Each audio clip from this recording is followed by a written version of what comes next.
entrepreneurs for you today.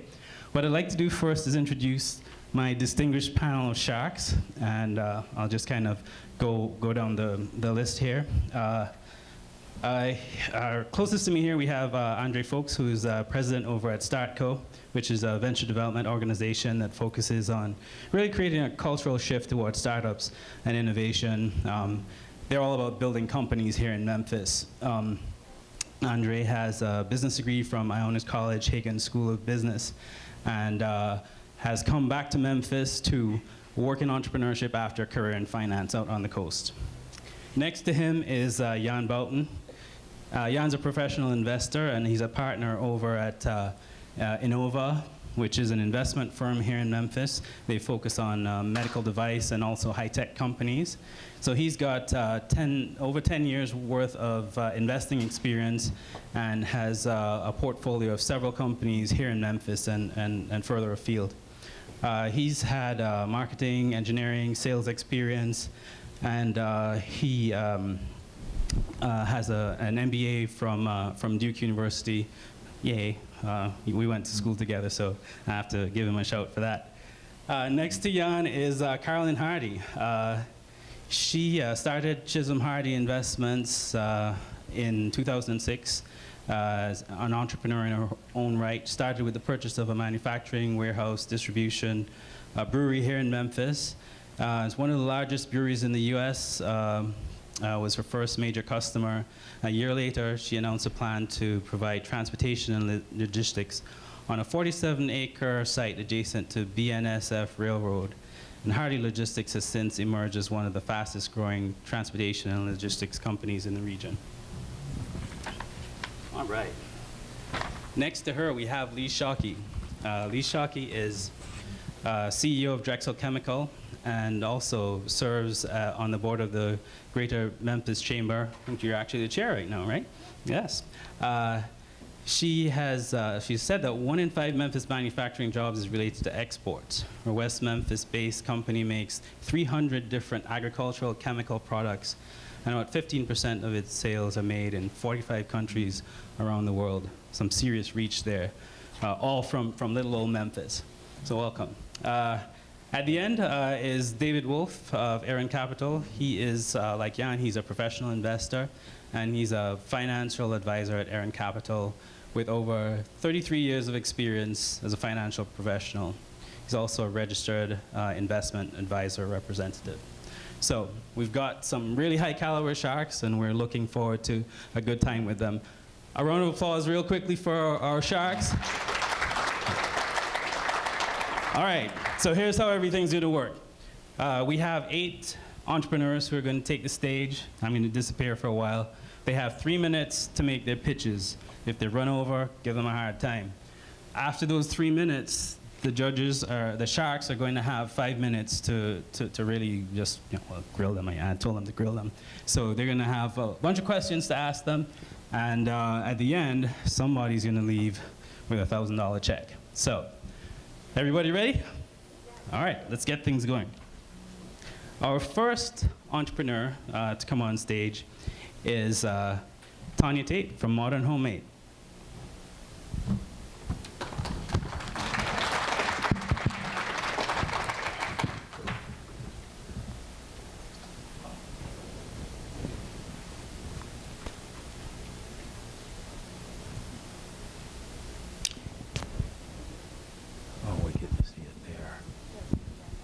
Yeah, I was going to, my neck's not that long.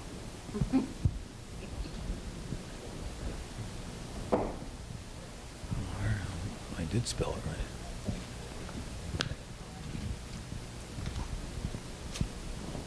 right. Good afternoon, everyone. How's everybody doing? All righty. My name is Tanya Tate, and I am captain of the Memphis Etsy team. How many of you are familiar with Etsy.com? Great. Etsy, of course, is the site for all things handmade. Imagine, it's July in Memphis. Imagine you are a mother of an unhappy toddler who has eczema. You visit your local farmer's market on a Saturday morning, and you find a handmade organic baby lotion, and you use it on your child, and like magic, it soothes the itch. Mother's happy, baby's happy. Let's fast forward to November. You've run out of this magic baby lotion. Farmers market season is long gone, and you have no way to conveniently get the product that you've come to depend on. Now let's imagine you're the maker of that handmade body lotion. During the warm months, you watch your sales go up. In the cool months, you watch your sales go back down. How can you build a business like that? Meet Modern Handmade. Modern Handmade Memphis is an intersection for makers of handmade products and the customers who need them. Started in 2012 with a 12-day pop-up shop in Overton Square where we sold $65,000 worth of handmade products. We continued that success with additional pop-ups for the next 2 years on Broad Avenue and back to Overton Square. Modern Handmade is ideal for customers because they always know where to get the products and the indie local brands that they've come to depend on.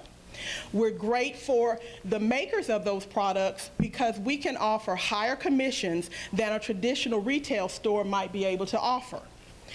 We also offer them dedicated floor placement as well as marketing support to help to grow their brand. We have the next one. Yeah. Modern Handmade Memphis has multiple streams of revenue. The majority of our revenues will come from rents to handmade makers selling their products through the store, as well as commissions on the sale of those products. We will also have revenue coming in from the sale of select craft creative DIY supplies that are used in making products, as well as having creative classes open to the community. And we also do work with Indie Business in a Day. So if you're interested in starting a product, getting your Etsy store set up, we offer education in how to do that as well. Our revenue for year one is projected to be $200,000. Yes, correct. So our go-to-market strategy will communicate to our customers using our existing website, Facebook page, Twitter account. And we engage our local maker community, which is about 500 strong, through our Facebook page, our maker mailing list, and also through our Etsy team page. We will also market to our customers through a targeted direct mail campaign. We're in the process of raising $40,000, which will cover our move-in expenses as well as our startup expenses for the first 6 months of our physical store. A win today would allow us to upgrade our current website to add an online store, setting the stage for our physical store. Thanks for your time, and I'm ready for any questions.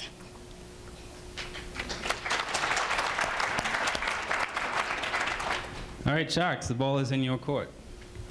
So what type of square footage are you looking at to open? Right now, we're looking between 1,500 and 2,500. We have a targeted space picked out, but we're kind of flexible. Our type of business, our profits go up as our space scales up. So the larger our space, the more space we can rent out, the more products we can support. So we are definitely a business that makes more money as we scale up. So with 1,500 square feet, how many businesses can you have in that? About 50. About 50. About 50, because you're talking about, we have some people who will have, we have people who do furniture.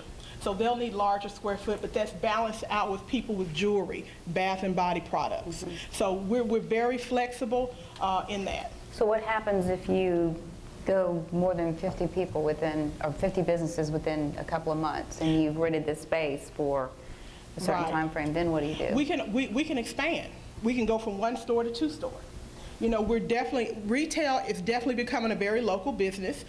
So, you know, we've done a lot of work in the Midtown Broad area, but we're also considering expanding out to other areas. So our brand is something that, based on our core customer who's 18 to 50, she has an average purchase of $36.98 every time she comes in our doors. So it's something that we have a pretty broad customer demographic. It is mostly women too.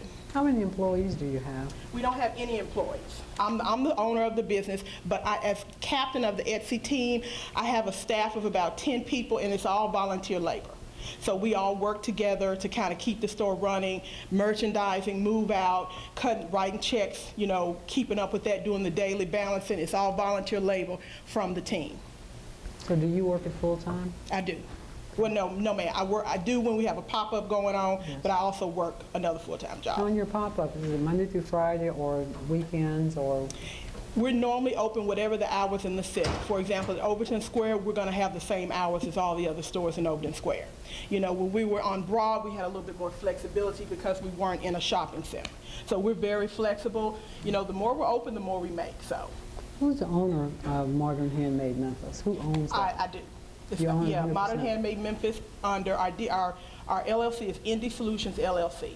Okay, so you're $40,000. You're looking for a loan? You're looking for investors? What are you looking for? We're looking for a loan. We're ideally looking for a loan. We expect to be able to pay it back within that first year.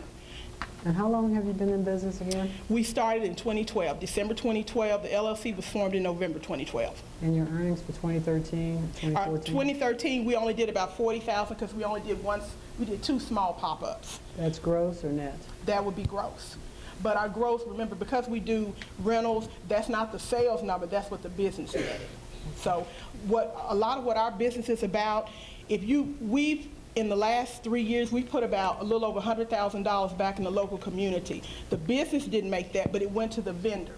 The business side of it, usually we've been running, because we've had some tiny spaces, we've been running from $20,000 to $25,000 per month long pop-up. How do you know that the business raised $100,000? Do you track that or? That's the sales we've had. Because in our business, remember, we're leasing space to our vendors, so we're actually a consignment business. So what happens is we make the rentals and the commissions, but the sales, for example, the first year we had sales of $65,000. The next year we had a total of about 20-something thousand, but we had much smaller spaces in the next 2 years. So I think we're at 900 for the next 2 years, so we know we definitely need to be 1,500 to 2,500 to get our numbers where they need to be. This is a model seen with art galleries, et cetera. People come in, they work, you know, for having their stuff presented there. So you have no cost of inventory. Right. You simply have the real estate. Exactly. And you're renting real estate. Right. And then where's the catch? In other words, what brings them to your shop? What are you doing to bring the people in there? And what makes you think that someone can sell someone else's goods? Well, what we do, being part of a team, so you've got everyone who works in the shop is a maker, and we do education at the beginning of the pop-up, so everyone is aware of the benefits of everyone's product. So if I'm working in the store, I have my own personal brand, but I'm well educated to be able to talk about Mary O'Kelly's jewelry and her process for making it. We have a book that kind of gives an artist bio that's available, that we feel like it's definitely a team approach. You know, a customer may come in, they may not be interested in what I have, they're interested in one of my peers, but I'm just as motivated to sell that because I know when I'm not there and she's working, she's going to be just as motivated to sell my products. So we just want to make sure that they're knowledgeable about everything we carry in the store. We get a lot of support from the local. Okay, I'm sorry, I have to cut you off. Your time I'm is sorry up. about that. Did I answer your question? Did I get it? Okay. Thank you very much, Tanya. Thank you. Thank you. Okay, thank you. Sorry, I'm going to be a little bit of a time Nazi today, but we have to keep this show on track. So next up, we have Kainos, Brandon Ingram.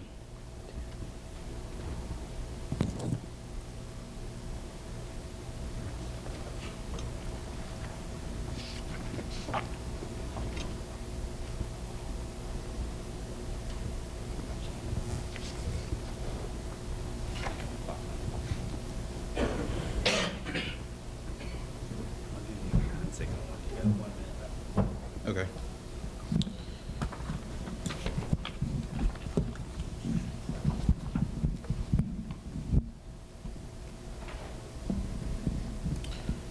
Good afternoon.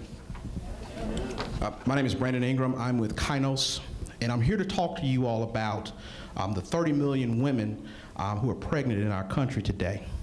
20% of those women are considered. Sorry, how do you spell that? Kainos, K-A-I-N-O-S. Kaino is Greek for new. or innovative. To the 30 million women who are pregnant, 20% of those women are considered high-risk pregnancies. Of that 20%, today 800 of those women will die. They will die from complications from pregnancy that could have been prevented. Currently, these pregnant, expecting, high-risk mothers have to get up out of their beds, get in their cramped cars, be uncomfortable, sit in these cramped chairs at these doctor's offices to wait for monitoring that only gives a limited scope of what's happening to the life of the baby they're carrying. The issue with that is it doesn't account for the time that they were at home resting. So a lot can happen between the car ride to the doctors and the car ride back. Our solution is to develop a wireless fetal monitoring system. This particular device will enable the mother to rest at home comfortably and enable the caring provider to monitor the child simultaneously. So it accomplishes two things. The baby is status is known and the mother is resting comfortably. Our technology is able to have analytical tracking of the waveforms, the heart rate, the contractions, so we'll know if the mother's in real labor or false labor, and it enables the physician to make a real-time decision at that moment. Also, our business model is we plan to get FDA clearance and sell this device with two delivery systems. The first is the physician can buy it outright and take advantage of an established CPT code and telemedicine modifier. The second solution is the physician can allow their subscribe for the service to us, where we'll be able to do the monitoring for them, give them an update of what's going on, and they'll still be able to do the real-time monitoring. The pricing point for this device is $2,500. Currently on the market for a fetal monitor device, it ranges from $1,800 to $2,000. So we think with the new technology, there may be a variance and increase with the price. And there also includes a $250 monthly subscription that's included with support, analytics, and any other support that the physician may need with the monitoring device. I'm here today to win the prize, and if I'm humbled enough to receive that prize, to put towards funding the development of a prototype. But ultimately, long term, I'm looking for a partner, an investor, so that I'll be able to save 800 women from dying tomorrow. Thank you.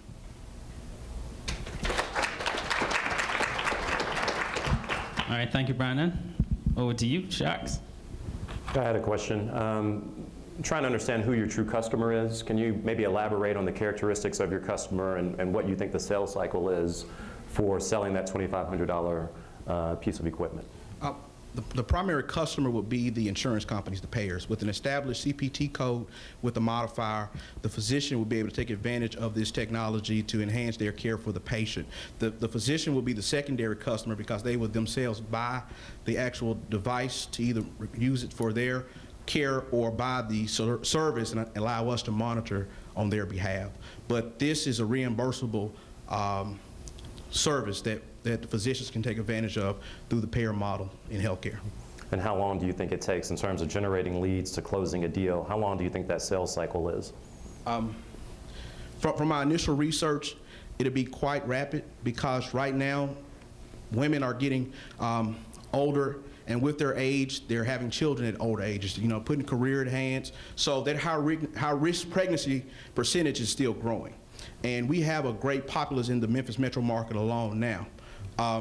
So there are several OBGYNs in the market I've talked to that are interested in this because it is an issue with continuing care, because it cuts out on mothers not showing up for visits because they don't take it seriously. It cuts out on not knowing and having to rush at the last minute if the mother's in fact in labor or the baby's in duress. So to have this real-time monitoring, it creates an opportunity for the provider to deliver care that's more planned, more staged, where they can use their training to utmost expectation for the greatest outcome of the child and the mother. How is this, you said there's others on the market right now, so how does yours differ from, how is yours better than what's currently out there? That's a very good question. Currently, there is nothing on the market that offers wireless capability where we have real-time monitoring away abroad. The only thing on the market now is an expecting mother has to go to the doctor's office and they have to sit and wait and have monitoring for that brief moment while they are there. So in lieu of not being there, this enables the physician to see what's going on a constant basis. Gotcha. How do you get something like this through the FDA? If there's nothing on the market yet, FDA puts up loads of barriers to get something like this to the market. Well, first, we're looking at what's already out there. And the big thing is the prototype development of what's already approved by the FDA and what are the components of what's approved what's already out there. So that's one of the key reasons why we were needing the prize money today and the partner today to do further research on the FDA approval process of understanding what's out there that we can assemble the parts that's already been deemed federally safe and patient safe for outcomes that we don't have to reinvent the wheel or have to go through a rigorous approval process. So our approach was not to have to go out and start from scratch, but to take what's out there already and enhance it to take it to the next level to improve the quality outcome of patient care. How long do you think it's going to take to get a 510K? Is it going to be a 510K approval process? We initially hoped to be a 510K Is there a process. predicate device? Not with the wireless component. That's the biggest uncertainty. But with the information we've seen, there are so many wireless devices that we're using in consumerism on a daily basis that our challenge is figuring out how can we incorporate the apparatus into this device that it'll still maintain the level of safety that the FDA Do you have approved. any idea how much money you're going to need to do this project? Initially, we estimated for the initial phase anywhere between $75,000 and $100,000 for just doing the research and taking this thing to the initial phase. Who's on your team to help with the development? Currently, my team consists of myself. I have 15 years in healthcare. My chief legal officer, Christopher Ingram, who's not with us today, he specializes in criminal commercial law and intellectual property. Two other young men who specialize in marketing and bioengineering. So our small nucleus is really designing a plan model to design our product, prototype our product, and how we can take it to market and sell our product. All right, thank you very much, Brandon. Thank you.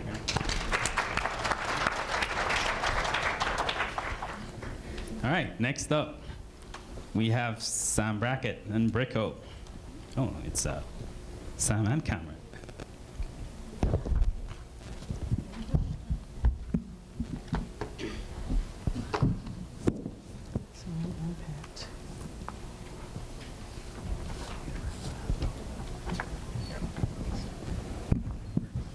Hello, I'm Sam Brackett. And I'm Cameron Brackett. We are Brickco. I've been playing with Legos for a long time and love it, but I hate when I can't find the right piece. I can't find the right piece because my mom always tells me to clean up, and like all kids, I don't like doing that. So I just scoop as many as I can and put them into a bin, and the next time I come to play, I can't find anything. Yeah, I know we can't find anything because I end up stepping on them with my bare feet or vacuuming them up and ruining my vacuum cleaner. Our solution is the Brickume. The Brickume is an easy-to-use vacuum attachment that fits on any vacuum, and Get not only closer to the cleans, microphone, please. It not only cleans, but also sorts the pieces by size and protects your vacuum from damaging parts. The next best alternative to this solution is a Lego sorter. A Lego sorter is a nicely designed bin with a set of filters that separates the small from the large, but as you just heard my esteemed colleague tell you, it still doesn't help the problem of scooping them up and putting them in. You still leave them on the floor. So our particular solution, which is targeted at the same market, at the same price, allows you to suck those pieces up and sort them. Our initial plan for this is to take $1,000 in terms of creating our second generation prototype, launching pre-sales on Kickstarter, and from there we'll launch our business. Thank you.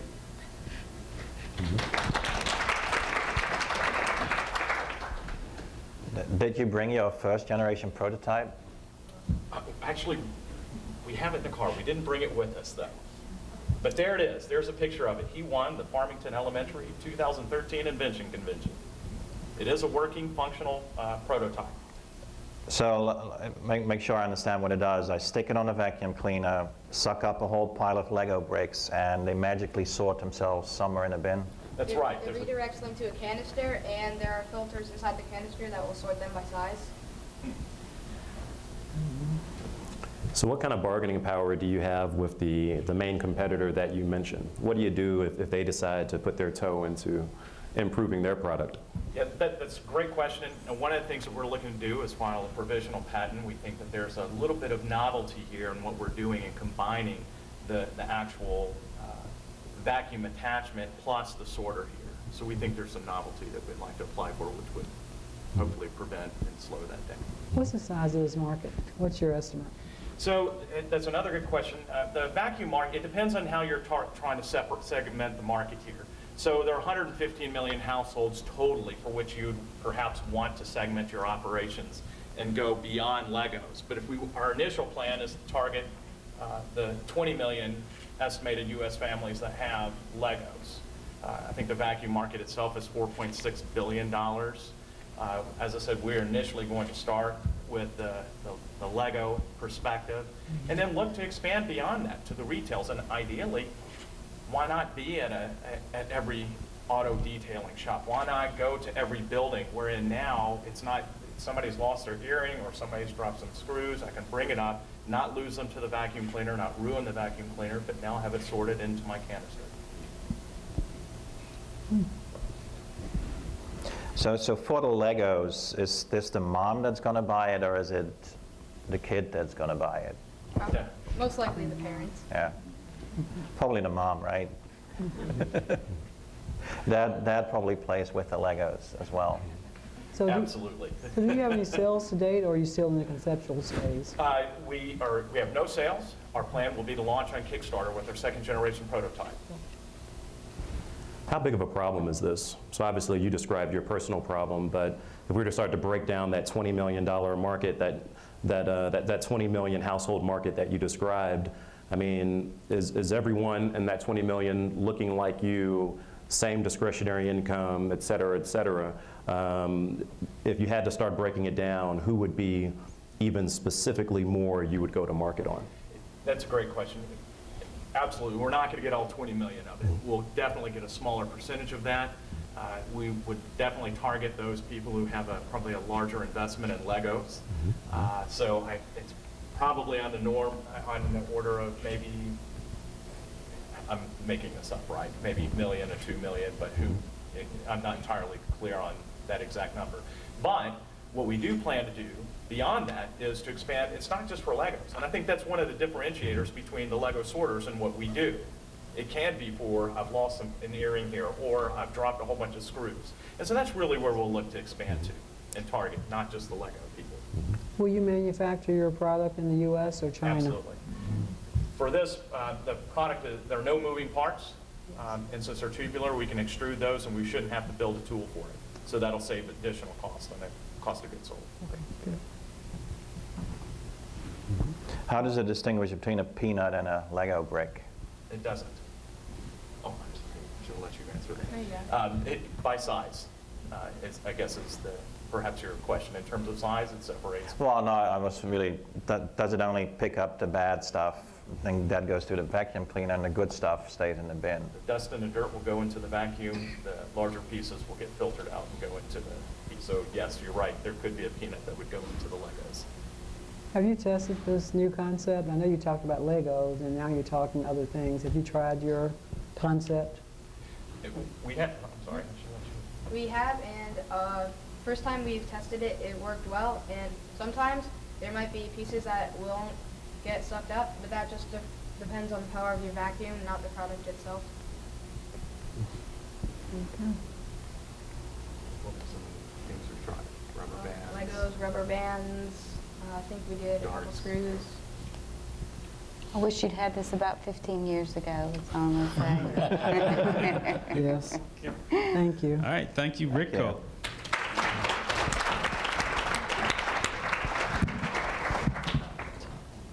All right, next up is Fair Share.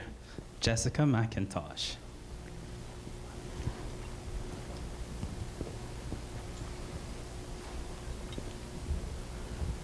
And she doesn't have any visuals, so. It's just me. Hello, my name is Jessica McIntosh.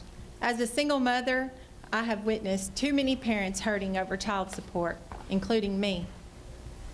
Court systems are our only resource when it comes to child support needs, seizing any amicable possibilities from non-custodial and custodial parents, but most importantly, the children.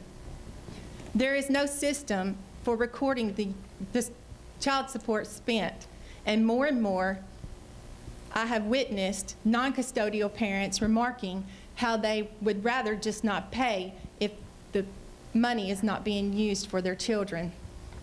I would like to introduce a solution to these problems, Fair Share, a new app and website, a financial service used to house child support payments made voluntarily and distributed as necessary after having been decided upon by both parents.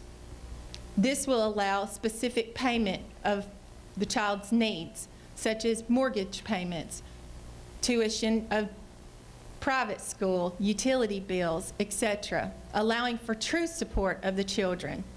Also, keeping courts out of the home so parents can be parents. Some of the benefits of Fair Share are control of the money, tracking the use of the money, and possible investment of leftover funds into a college fund or a trust fund to be accessible by the child in the future. In order to make money, I plan to charge a download fee for the app, as well as a one-time setup fee for the website, and a 1% fee of all deposits.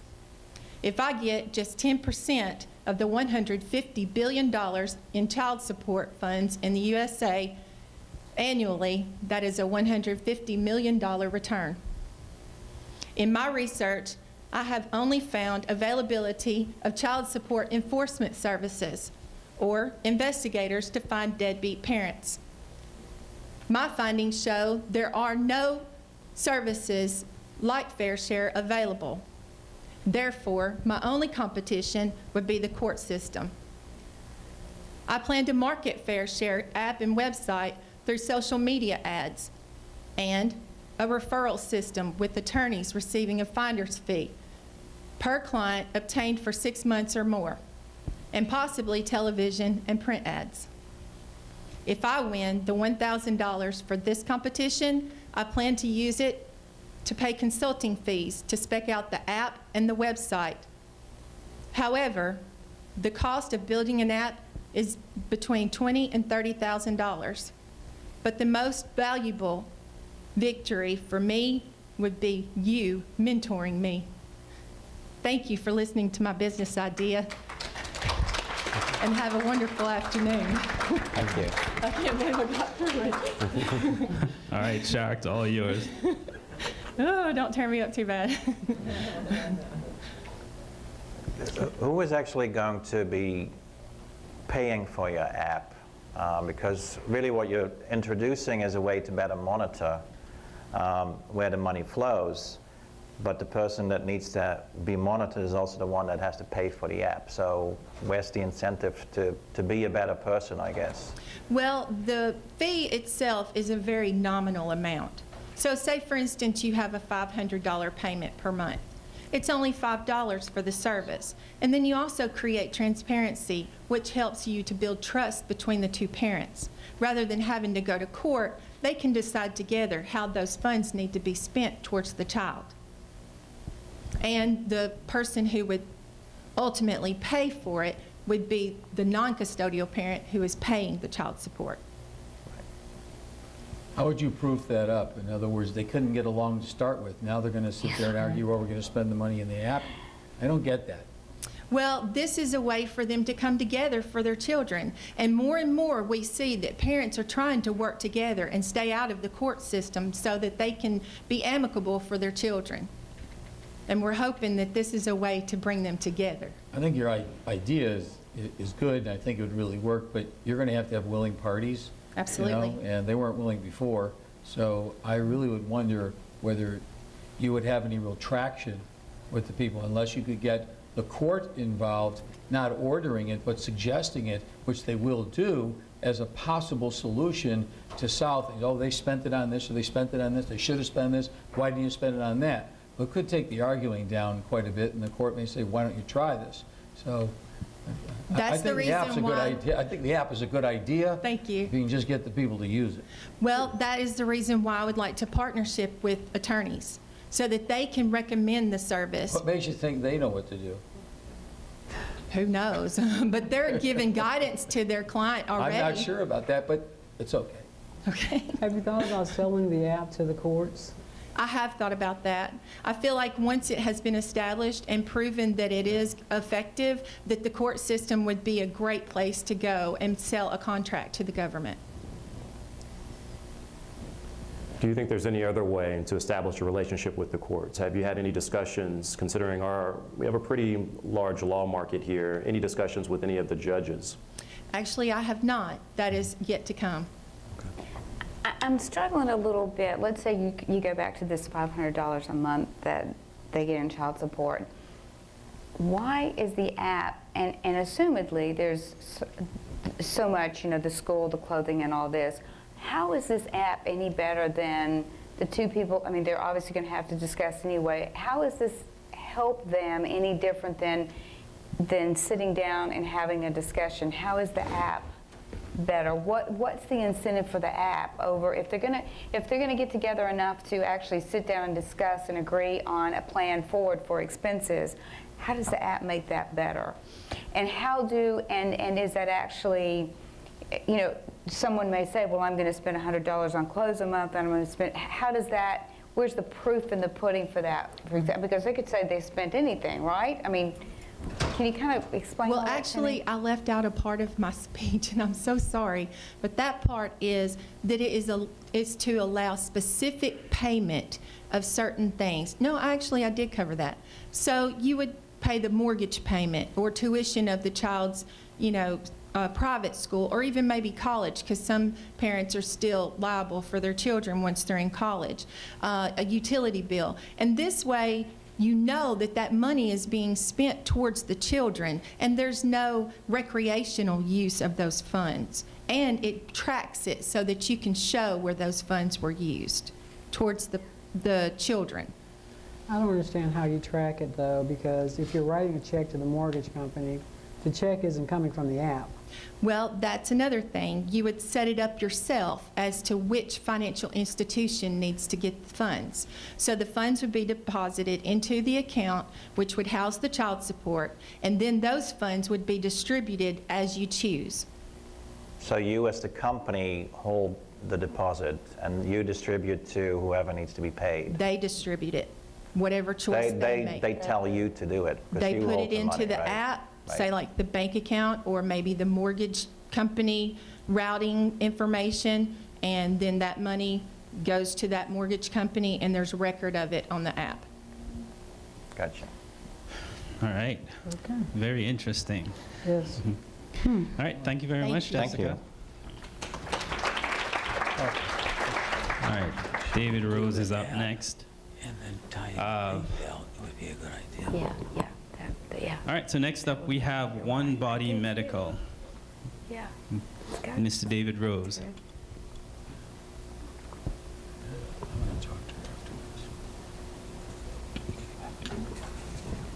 Oh, really? Good afternoon. My name is David Rose.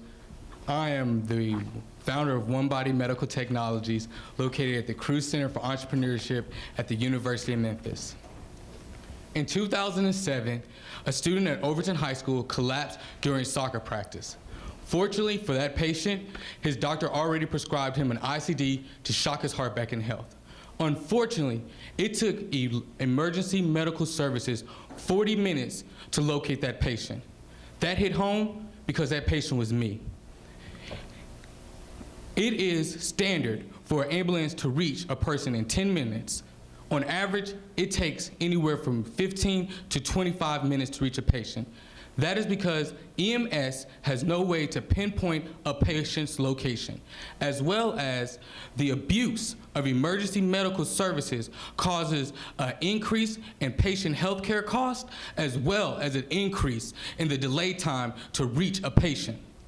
Not only is that an issue, but the wireless vital sign monitoring devices now, they are not wireless. They have terrible battery problems, as well as they do not involve patient comfort in their design. So, basically, how we're going to get into the monitoring industry is we're going to reach our main consumer value. That is our Life Alert group, our Fitbit group, and then reimbursement codes on monitoring devices. Our One Body Medical concept involves GPS triangulation, vital sign monitoring, as well as emergency alert technology to specifically pinpoint exactly where a patient is, as well as it can monitor them, let them know if they're actually having a medical emergency. As well as involving innovative technologies such as paper display, we've been able to dramatically increase our battery life expectancy and lifespan of our device. Point blank, money talks. In 2012, this industry was worth $650 million. 43.3% increase annually makes this reach $8 billion by 2018. And as you can see, there is always a steady increase in the abuse of EMS. As people get older, they abuse the system, and as the world, of course, is getting poorer, more people are using it for transportation costs, for transportation reasons. This is a lucrative problem, and One Body will provide a solution. For $1,000, we'll be able to 3D print and start our Kickstarter. For $15,000, we'll be able to test our product as well as get a patent for our device. And then with the $50,000, we'll be able to effectively enter the medical monitoring industry with clinical trials as well as beta launch of our product. Again, this product is not just for elderly people. It's not just for people with pre-health conditions. Everyone needs to monitor their health, and everyone can get into an emergency accident. Again, my name is David Rose. Remember, please consider your health. You only have one body.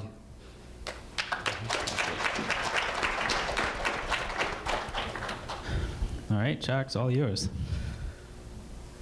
Can you walk me through kind of your vision for the business model? Right, so understanding the customer, understanding what you're trying to do in terms of the market, but how are you going to capture the market? How does the business model work? What are your thoughts? Can you elaborate on that? That's a good question. Well, I have an advisory board that's filled with individuals who are experienced in the medical device industry as well as physicians. They said that we should reach our target market, which our target market is 40 million people, which is 65 and older. Right now, that is called the at-home monitoring group population. And like I said, there are 40 million, and devices like Life Alert, Health Life, and other things are definitely going towards that market. But can you give a little bit more? We worked a relationship with Medical Alert many years ago, but it took us 18 months to build that relationship. How are you going to break through those types of sales cycles? Well, I know that Memphis is a great resource in itself. Utilizing the network that I've built with Bioworks as an intern for the 05 to 10, as well as working with my advisory board with Willis Yates and Y&W Technologies, who also was on Smith & Nephew's, was vice president for Smith & Nephew. I believe that being able to make those partnerships, we could work out a business model for either harvest strategy or for trying to introduce it into the market with using medical device distributors locally. I'm a little confused. The numbers you gave for doing what you want to do, I think you need to recheck those. They're naive at best. Second thing is, I like what you're trying to do, but I don't understand how it helps save unnecessary trips for the ambulance people. And is a device going to be the determining factor as to whether or not someone says, I need help? They call and they say need help. I'm sorry, your device says you don't need help. We're not going to pick you up. How does that work? Well, honestly, the market speaks for itself. It's daily increasing. Wearable monitoring is the future, no matter if anyone likes it or not. I feel like it cuts down on the use of ambulance abuse because that they can actually monitor the patient instantly to see if that patient is having a traumatic incident, as well as it can pinpoint the location. So if a patient is not having a traumatic incident, they can get there quickly, get that patient where they need to be, and go to the next patient. Well, what are the liability issues, though, for based on your device, I make a decision, no, you do not need an ambulance, and then they did need one, they die. Who's to blame? Oh, it's not to not go. They have to come pick the person up, but they can determine if it's truly an emergency. So when they get there and meet the person, they're not going through the rig trying to get the vital signs and try to talk to the patient. Because my co-founder is an EMS for 15 years.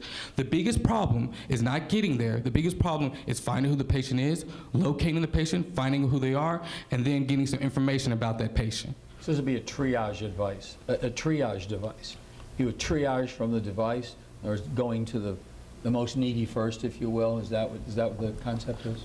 Well, right now we're building the concept, we're building the design of exactly how the EMS can use this most efficiently, but what we're definitely doing is we're going to be able to cut down on the time that it takes for a patient to be found, as well as we'll be able to understand exactly a big issue is recallers. That's the biggest issue with the ambulance industry, is people that keep calling and calling, and they don't have a real medical emergency. This will enable people to find out, okay, that's John Doe.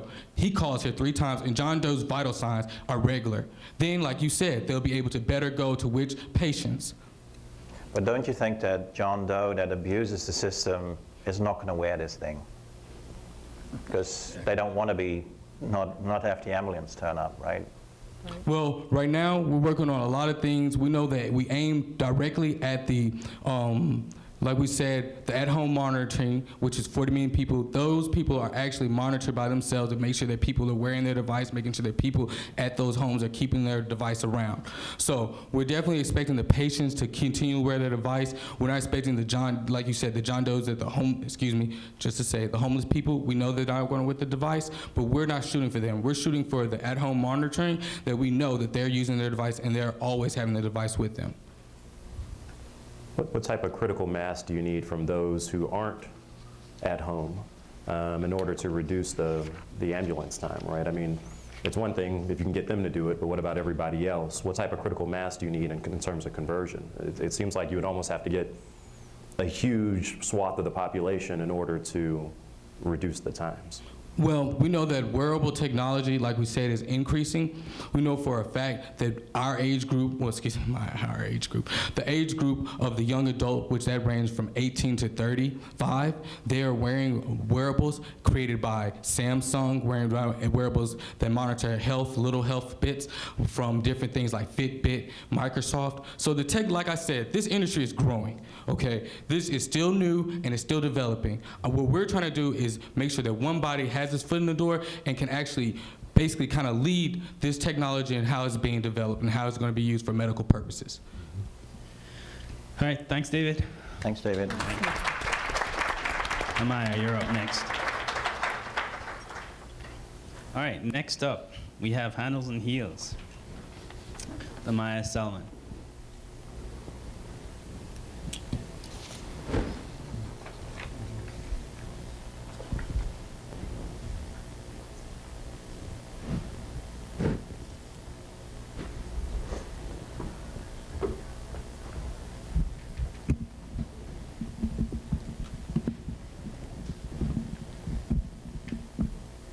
Hello.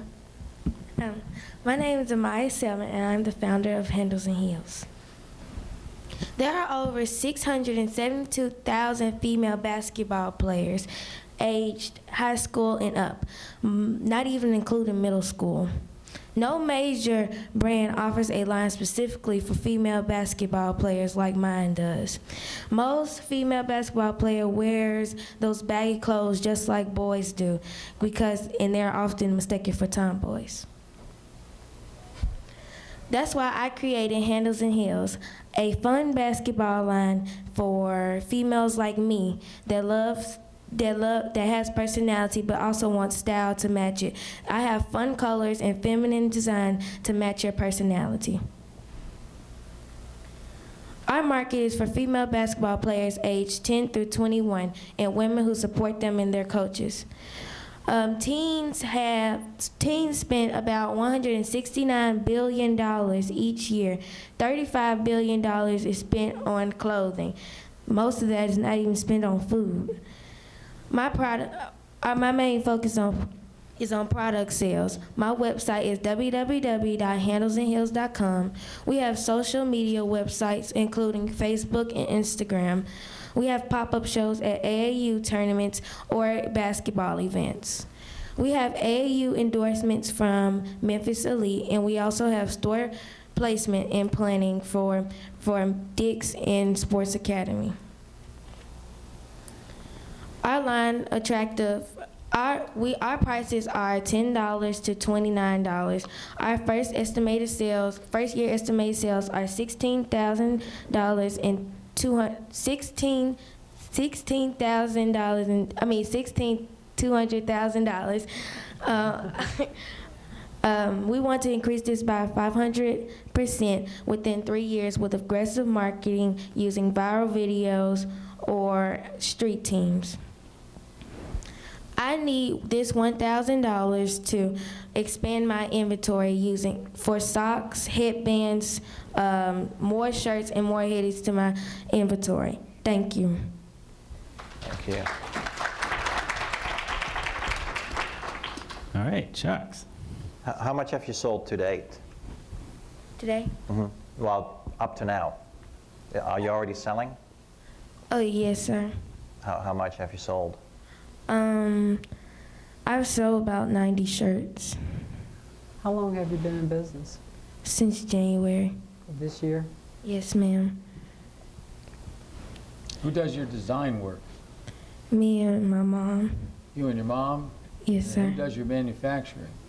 My mom. Wait, she's the manufacturer and the designer? No, I'm basically designer. I tell her what to design, but she does the So manufacturing. you're the boss. Yeah. And what about these shoes? Where do you get these shoes? Do you paint them yourself or something? I'm not sure exactly. You talk about shoes or just clothing? It's just clothing. We don't have shoes. Okay, just clothing. This is one of my designs. This is the dresses. We also sell dresses and dress shirts. So you buy those and then you put labels on them? Yes. Stick them on there or whatever? Yeah, we buy the labels and we have somebody put our designs on there. So I like the presentation in terms of going through your business model and how you articulated your market. You had mentioned video usage through social media. That's a tough business. Video bloggers can be very expensive because they have such big followings. What are your thoughts in terms of trying to be able to use videos to basically promote your business? Are you going to reach out to video bloggers? How are you going to do that? We are looking to reach out to video bloggers, to video people wearing my clothing line during basketball pop-ups and a lot of things. There is a kind of like a cult of basketball players who do viral videos, whether it's compilations of people's skills videos or also tournament videos. So a lot of those people have a strong following on YouTube, and they'll do basically anything for free product. How do you plan to scale up? And, you say you want to grow in the next 3 years 500%. What if you grow 5,000%? Who's your manufacturer? You can't do it all yourself. And that's what we need. So for this particular competition, she wants to build her inventory for the summer, but with product expansion, of course, we're going to need a contracted manufacturer. That's on down the line. I think quite often this type of businesses really thrive if you get celebrity endorsements. Have you thought about how to reach that sort of level? We have actually talked to many stores, like sports stores such as Dick's and Sports Authorities, and we're waiting for them to get back to us. But for celebrities, he's talking about celebrity endorsement. Like the Grizzlies, if they could hold up your merchandise in front of a camera, that would be fantastic. Well, we have talked about actually getting an NCAA team to endorse her product. So like the Lady Balls, or someone who has ties to home but also has a bigger footprint as far as sports is concerned. We're just in the preliminary stages. Amaya just started her business in January. Do you want to expand outside of basketball clothing at some point? Do you want to have a big clothing line? What's your big goal when you're 15? I kind of just want to stay with the basketball line. You love basketball? Yes, sir. Yeah. You might want to think about getting a charity group that you would donate money to, such as for every time you sell an outfit or something, you would give something to, you know, teen pregnancy or something that would be, you know, be helpful. And that way you're going to get yourself a little bit of an edge, because, I mean, I got to tell you, Nike's not going to know you're going to be there for a long time. And you're just going to really have to have something really unique and build it that way. We have made connections with local agencies like the So What program with Summer Owens. She deals with a lot with teen pregnancy, as well as the Step Ahead Foundation. They deal with long-acting pregnancy prevention. Right. How is your line different than Nike? That was, I mean, they got lots of pinks and blues and, yeah, I mean. Well, Nike, it doesn't really focus on girl clothing, but with girl clothing, I mean, for basketball, but they do have a lot of girl clothing for tennis and track. Oh, excuse me. In track, all they really do is have a shirt and put the Nike sign on there. But my clothes, they have different colors matched together, and it's just creative. Yeah, creative. All right, So like thanks. most of your shirts would have comments about basketball? I mean, I see something beauty, brains, and basketball, so. Yes, ma'am. Okay. All right, thank you, Amaya. Thanks.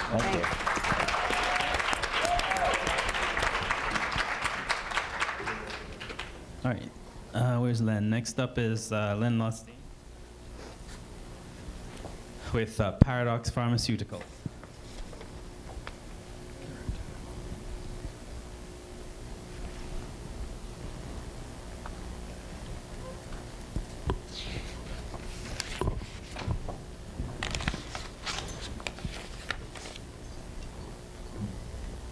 Good afternoon. Paradox Pharmaceuticals is dedicated to translating laboratory discoveries into new drugs to treat veterinary cancers. 12 million dogs and cats in the U.S. are diagnosed with cancer annually. 70% of these cancers require chemotherapy. Chemotherapy is initially effective, but tumors often regrow and are non-responsive to therapy thereafter, resulting in death of the animal 4 to 16 months after initiation of treatment. The limited chemotherapeutic effectiveness is due to drug resistance in cancer cells. Drug resistance can be overcome by increasing drug dose, but this can result in toxic and sometimes fatal adverse effects, most notably irreversible damage to the heart. As a result, this limits the amount of drug that can be administered to the animal, resulting in insufficient therapy to kill the cancer. So the key to successful therapy is an anti-cancer drug that will overcome drug resistance, yet remain non-cardiotoxic. Our solution to this problem is the combined use of our drugs, benzorubicin and donamustine. Unlike currently used anti-cancer drugs, benzorubicin and donamustine are uniquely unaffected by mechanisms of drug resistance that are found in veterinary cancers. Both drugs are non-cardiotoxic. They do not damage the heart at all. And in fact, benzorubicin can protect the heart from drug-induced damage.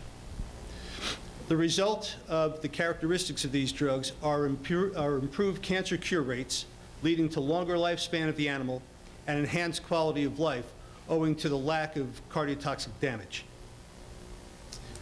Our goal for benzorubicin and donamustine is to capture the U.S. veterinary market for adriamycin and Cytoxan, two of the most widely used and cardiotoxic veterinary anti-cancer drugs. The estimated annual market for this is $45 million. In addition, adriamycin production costs are $1.10 per milligram. We can produce clinical-grade benzorubicin and donamustine each for 70 cents per milligram, thus providing a profit margin without being prohibitively expensive for the pet owner who bears the cost of treatment largely out of pocket. Following FDA approval, we predict rapid and deep penetration into the veterinary market in the U.S., since several of our clinical collaborators are recognized national opinion leaders in veterinary oncology. Their approval of our drug will lead to a rapid use by the 66,000 private practice veterinarian end users in the U.S. And we will reach this end user market through a partnership with a fully integrated pharmaceutical company with marketing, packaging, and distribution infrastructure. The $1,000 offered by this competition would be used to start the official FDA approval process for these drugs. Thank you.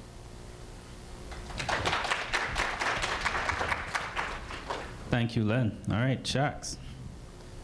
Can you tell us a little more about that FDA approval process? It seems to me that $1,000 typically doesn't get you very far with that. It will be plain fare a couple of times to Washington for the pre-INAD meetings. And I'll be honest about that. The $1,000 is minuscule compared to probably the $3 to $4 million phased investment that we will need to shepherd these drugs. Now, the FDA approval process for animal drugs, the framework is the same as for human drugs, but it is probably a shorter timeline. We still have to provide much of the same data in terms of efficacy and safety.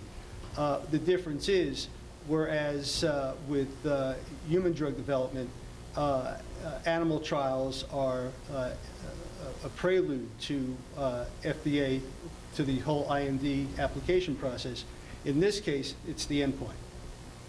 So, for example, rather than have thousands of patients during the clinical trial, tens of thousands for human use drug, we can get by with far fewer. In fact, Palladia, which was the first drug developed specifically for canine cancer, these clinical trials were based on approximately 160 dogs. So it was very small. And in fact, the lead veterinarian on the Palladia trials is one of our clinical collaborators for our drugs. I thought the USDA was more involved. I guess I didn't know that the FDA was supervising these drugs, the drugs for animals. They do. They have their own Center for Veterinary Medicine. The FDA gets involved if they are drugs that will find their way into human feedstocks. But our drugs are simply for companion dogs, and so USDA involvement is doesn't apply. You'd have to do a full IDE because the drug's never been used before? Yes. Isn't there predicate, anything that's used that's similar to it, or that none of that's ever been approved? No, no, not at all. So we have to go through the entire process. Although donamustine, which we were originally developing for human use, went through extensive toxicology pathology studies for dogs. And so essentially we've completed phase 1 trials for donamustine, and for benzorubicin we've done pilot phase 1 trials already with encouraging results. Mm-hmm. Basically phase 1, phase 2, we've seen tumor regression against canine lymphoma. Who did the studies? This was done at Ohio State Vet School, UT, Knoxville Vet School, and University of Missouri. What have you learned, not from your research, but in your discussions with veterinarians, to better help you understand of the 66,000, which ones you want to target? Not all veterinarians will treat cats and dogs for cancer. For instance, in Memphis, some will, but some are simply not equipped to handle the safety aspects for treatment. They will refer the patients to a handful of clinics in town that handle this. What I've also learned is, unlike humans where you can first count on if at all possible, a patient will seek treatment, and for many, treatment is covered. Perhaps 2% of pet owners in this country have health insurance. So as I said, these are all out-of-pocket expenses. And so the percentage of pet owners who will go through with treatment is certainly not 100%. There was a poll in 2010, a GfK Roper poll, which concluded that 50% of pet owners will pay what it takes to treat their animal. But in my discussions with private practice veterinarians, and it's simply anecdotal at this point, that number varies. It could be as low as 5 or 10%. And so the market size that I projected was based on a very conservative number in terms of those who would be willing to go through with therapy. Now, that number may increase if there's a treatment that would have a much better chance to afford survival to their dog. You know, as you look at the number of animals that has an adverse reaction to the existing treatment, what percentage has an adverse reaction? Because the question I would ask is why change, you know, the treatment protocol that's out there right now? Well, the example is adriamycin. Adriamycin is a very cardiotoxic drug. And because of that, veterinarians will only give a certain cumulative dose. So if you ask the average veterinarian, do they see cardiotoxicity with adriamycin, they would say no, because they never approach that dose. But unfortunately, often that cumulative dose is insufficient to eradicate the cancer. And so the dog or cat will almost invariably relapse. And if they come back, they can no longer treat with adriamycin because of the risk of damage to the heart. All right, thank you, Len. All right, so our final contestant on the Shark Tank this evening, we have Paint Yourself Clean and Sharona Walker. Is Larry coming too? All right, Larry and Sharona. The next one? Yeah, you go. Paint yourself green. Clean.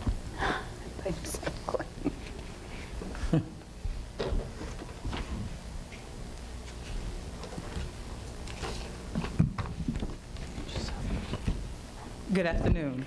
My name is Sharonda Walker, and I'm the co-owner of Paint Yourself Clean bath set for children.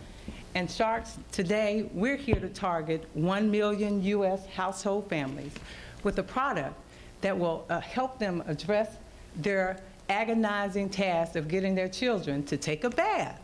We also want to help them teach their children good personal hygiene at a very early age. We know that delayed bath time can turn into delayed bedtime, which often causes educational delayed outcomes. And so children wake up cranky, they're not alert, and they're simply not functioning right in their learning environments, like the classroom. But more than that, if they're not quite clean, then they don't feel good. Their self-esteem is affected as well. Is there a market for this? You bet there is. There's over 123 million U.S. households, and 25% of them have children ages 1 to 10. What does that say? That's about a whopping 30.8 million families who are our target market. Well, what's missing? I don't know if you have children, but I do. And often there are products on the market that lure them into the tub, but they're not clean. We want to help parents solve this task of getting their children clean. And we have invented a product that has combined both their love for art as well as their love for water. And it's called Paint Yourself Clean Bath Set. We have a floatable tray that looks like an artist paint set. It has 5 different colors that is not paint, it's soap, and it's non-allergenic. They can take up 30 to 35 baths with one set. We have aqua chalk and an aqua pad that allows them to draw and write underwater. We also have a brush that has dual purpose. They can dip it in the water and go over the soap and paint themselves clean, but they flip it, they can take it and dip it into bubbles and blow bubbles. So we're turning bath time into fun time. So what's unique about the product? we satisfy three groups. We satisfy the parents because they no longer have to beg, plead, or bribe their children to take a bath. We satisfy the children because it's no longer a chore. It's actually fun, they're clean, and they feel good. We satisfy investors because we actually have a prototype, and we also have, not only do we have a prototype, but we have contacted and we have manufacturers in place. We know that this is quite profitable when you look at 30.8 million families. How do we plan to make money? With the product itself as well as refill orders. After those 35 baths, then the parents will have to order refills. Online sales, utilizing the internet subscription and reorders. How do we want to take it to market? We want to go to the sell wholesale to the big retailers like Walgreens, who happen to have over 7,000 stores, Family Dollars and the likes. In addition to that, what do we want to do with the money if we're selected as the winner? We want to create a musical video that promotes this product so we can start taking orders. We need to manufacture and distribute. So we'd like your support, Sharks, if you will, in assisting us in making something or starting something great right here in the heart of Memphis with Paint Yourself Bath Set for children. Thank you.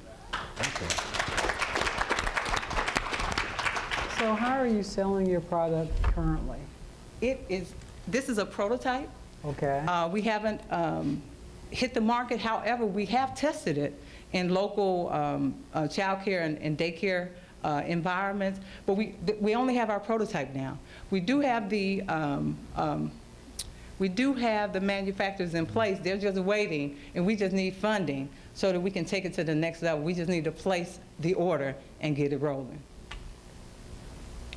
In the minds of your customer, can you describe how they would look at this product? Is this a consumer staple where, even in down times, they're still going to buy it like toothpaste and soap?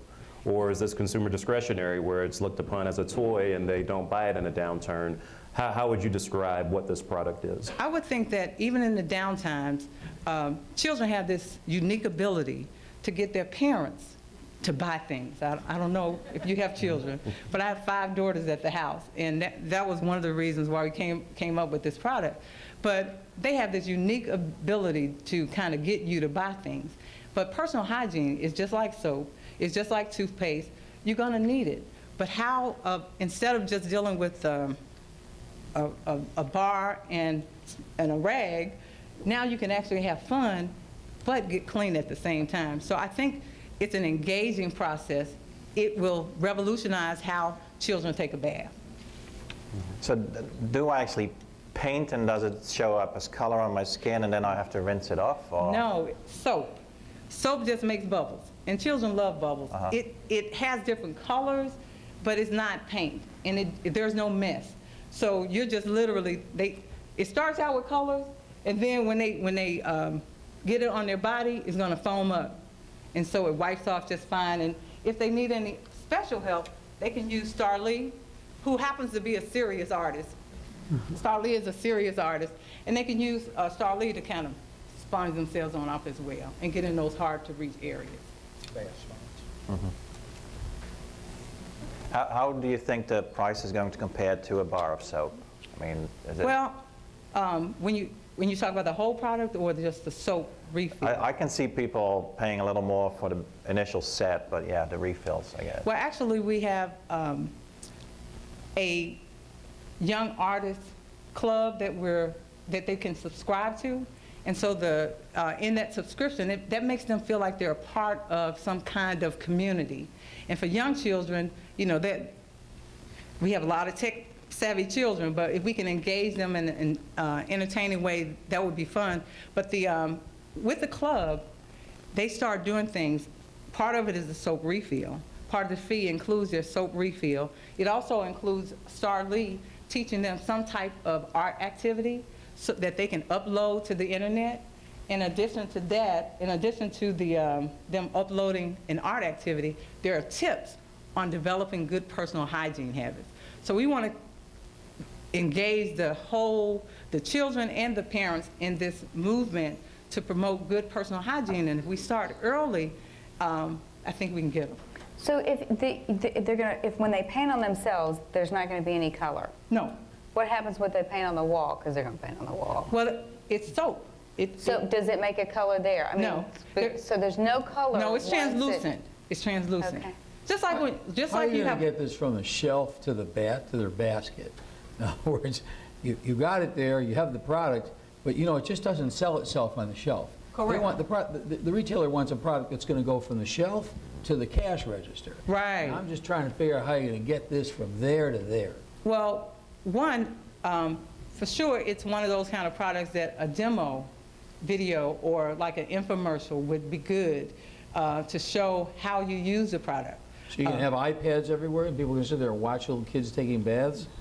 Not baths. Well, when we produced we worked up a video, they had their clothes on. They had like swimsuits on. Yeah, but a lot of people want to be able to get those types of point of sale items on the shelves. Mm-hmm. I assure you, it is not an easy task getting someone to put a video in the store. Because Right. I think we had someone earlier that had a consignment shop. You're in the real estate business. How much do I get per square foot? And if Right. I'm going to sell, X dollars worth of your Paint Me Clean or the other products, what's my return per square foot? And at Walmart, Dick's, they're all the same. Yeah. How much per square foot do we get per store? Yes, you sure can. If it's okay, Sharks, I'd like to address. I know we're short on time. You asked a question about how we were going to market it. We're going to have a life-size Star Lee character that actually goes to schools and child care centers that will actually be giving away a free DVD. I don't know if you remember AOL at one time used to give away a lot of free DVDs. Well, this DVD will have a commercial video, which is like a music video that explains the product, how it works, shows how much fun you have with it. And so we just believe that children will want to buy it and tell mom. And I want to give you all a sticker. Star Lee, Paint Yourself Clean, Bassett. All right, thank you very much. She's enrolling you into Star Lee Art Club. Thank you. Thank you. All right, Thank you well, very thanks much. very much, everyone. Another round of applause for all of the contestants. What we're going to do now is, I think we have just a very few minutes before we need to clear out of here, but we will have a decision. So I'm going to grab our score sheets, and we're going to do a little bit of calculation. But in the meantime, I'm going to flip the script here a little bit, and while we're counting up votes, I'm going to give you guys in the audience a couple minutes to grill the Sharks if you want to. If you got any burning business questions that you want to tap into their wisdom for, I'm going to leave them unsupervised for a few minutes so you can have at it. I'm going to set the podium up here so you can come on up, and then we'll be back. Do you want me to add these up? I think you assumed that I scored while I was... I didn't. Are you supposed to add them? I didn't add mine. You don't have to add Supposed them. do that? That's fine. Okay, lovely. Here. We'll do the. Great. That's it. Go ahead. So, anybody have any questions that they want to ask the Sharks? Okay, all right. Come on up. One of the questions, my name is Joshua Nelson. I'm in the Cruise Center also with David at University of Memphis. And the question I have is, what are your thoughts as it pertains to innovation and networking? Well, can you be a little bit more specific? Well, with innovation, what is your thoughts as far as innovation as a need for the younger generation? Because obviously it's a need for for them to have something to do or whatnot. Just should be the mindset as it pertains to innovation for the younger crowd? Is your any thoughts as far as entrepreneurship with that? Sure. I think, especially if you look at a community like Memphis, I think we need a heavy dose of new ideas and rethinking how we're doing the status quo today. And I think this is also something that can be leveraged by any youth that's out there, no matter what grades they're making, no matter what their educational pursuits are. So one, we need a heavy dose of innovation because Memphis, unfortunately, hasn't had enough of it. We're starting to see some budding things taking place here.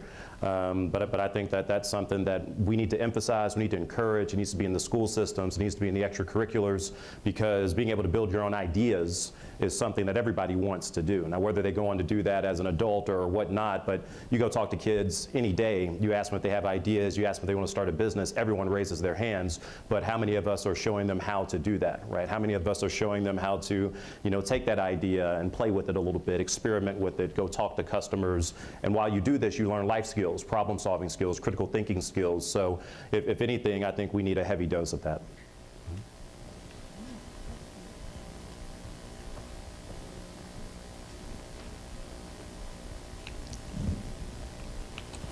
I guess technology is the shortest way to fame. And it's a very unique space. And it's amazing how we've been able to take really simple ideas and rebirth them. And I think the classic example of that would be the phone. I mean, when I grew up, we used a phone to talk to people with. We did that for many, many years. Now we use it to bank, find other people. We use it, to communicate with. I mean, I'm not a tweeter guy, but, tweeting and all the Facebook and everything like that. I mean, what an interesting use of a device that has been adopted by everyone in the world. So if there's anything that I would say as an example is to think about something that everybody uses and everybody does and everybody knows about, and come out with a new package. Come out with a new way to use what's existing today, because you don't have to sell them on whether or not they're going to buy it. You only have to show why it's a much more powerful in the form that you've put it. It's called technology. And there's a book out called The Innovators, written by Isaacson, who wrote the Steve Jobs book. And I would highly recommend that you would get that book and read that book, because it talks about technology and how the internet started with the government, why it started, who were the ones that were innovators, and it gets all the way through Steve Jobs and Bill Gates, and then some names in there that you have never ever heard of. So it tells you what they had to do to get people to adopt something new and what they thought. So that's what I would focus on if I was a young entrepreneur looking to do something that I could get into that is not going to be like manufacturing automobiles or something like that. So that's my comment to you. And I would add to that, as I look at manufacturing and supply chain, I agree that most things that have happened have already happened before. A few years ago in my business, we employed 20 people to work 16 hours to load 100 containers, and now we can load with 4 people, we can load 100 a day, just with technology and innovation. So I agree totally that most things that have happened has happened before. You just need to figure out what does the customer really want. And what he wants less inventory, he wants more timely information, and he wants to use less people. If you can take all those things with innovation and answer that for him, it's the same old mousetrap. It's just that you deliver it in a different way. He communicated with you in a different way. He didn't need 5 people, in the call center to answer the call. Instead, the customer entered the information to the system themselves. No longer 5 people needed. All of a sudden, you walk in to sell that concept to him, and what's the sale? The sale is you have 5 people at the call center who fat fingers information, who don't get it right, and now you can put the information in, the computer can validate that it's the right information, and voila, is there. FedEx get it there tomorrow. Innovation is everything. Book online. Anyone ever booked a flight online? Yes. What happened to travel agents? Right. Just go to the internet. I mean, Yes. this is an example of innovation. So, old game, new trick. In technology, it comes to work every day. never has attitude, Yep. okay, and doesn't ask for a raise, okay? And you don't have to take it to lunch. I switched to Mac because my Windows had attitude. You definitely need to read the book. Yeah. Excuse me, what book was that you said? Innovators, written by Isaacson, the same person that wrote Steve Jobs' book, The Innovators. And huh? What you said? The innovators. Innovators. Yeah, by Isaacson. He wrote Steve Jobs' autobiography. Very.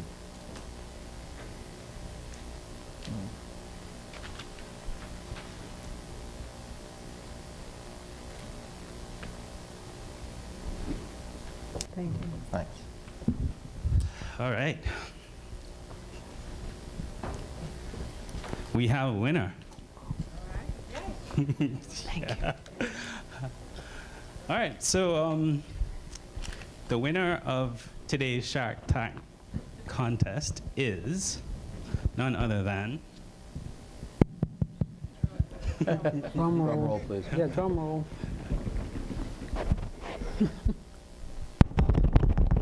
Jessica. Yeah, Jessica McIntosh with Fair Share. She squeaked out a victory over the rest, so she's our $1,000 winner today. I guess our photographer's gone, but so we'll after the competition we'll make arrangements to get your name on that check. But well done, congratulations. Right. And thank you very much to all my sharks. This was great. I think everybody had fun and learned a little something. Thanks a lot for sticking around to share some wisdom with all these folks. And well, I guess we'll see you next time. Thank you very much. Appreciate your time.